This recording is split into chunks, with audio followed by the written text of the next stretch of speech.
తర్వాత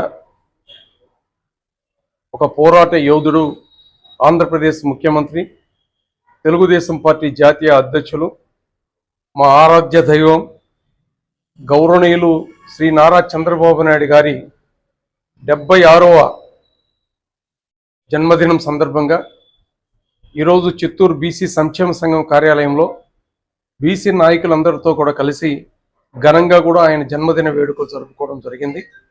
ఈ సందర్భంలో కార్యాలయంలో మా నాయకులు, అభిమానులు ఆధ్వర్యంలో ఆయన జన్మదినం సందర్భంగా కేక్ కట్ చేసి ఆయన యొక్క జన్మదిన వేడుకలు జరుపుకునే అదృష్టం మాకు కలిగినందుకు మేమందరూ కూడా సంతోషపరుస్తున్నాం. ముఖ్యంగా ఈరోజు గత 5 సంవత్సరాల కాలంలో వైసీపీ ప్రభుత్వంలో ఈ రాష్ట్రం అతలాకుతలమైపోయింది. ఈ రాష్ట్రం అన్ని రకాల కూడా అభివృద్ధి కుంటుపడిపోయింది.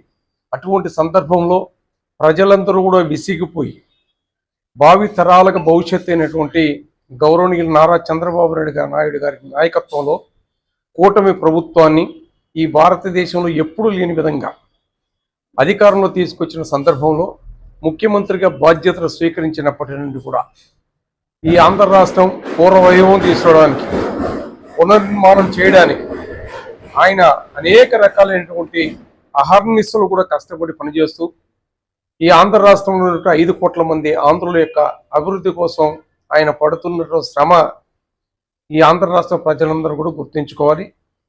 ముఖ్యంగా వెనుకబడిన వర్గాల కోసం ఆయన చేస్తున్నటువంటి సంక్షేమ అభివృద్ధి కార్యక్రమాలు కానీ, వెనుకబడిన వర్గాల్లో అన్ని రంగాల్లో ముందుకు తీసుకొని పోలేటువంటి ఏకైక లక్ష్యంతో ఆయన చేస్తున్నటువంటి అనేక కార్యక్రమాలని మేమందరూ కూడా భాగస్వాములు కావాలి. ఈరోజు తెలుగుదేశం పార్టీ కార్యకర్తలు కానీ, ఆంధ్ర రాష్ట్ర ప్రజలు కానీ, ముఖ్యంగా వెనుకబడిన వర్గాలు అందరూ కూడా ఆయన యొక్క అభివృద్ధిలో భాగస్వాములై మునుముందు కూడా ఆయన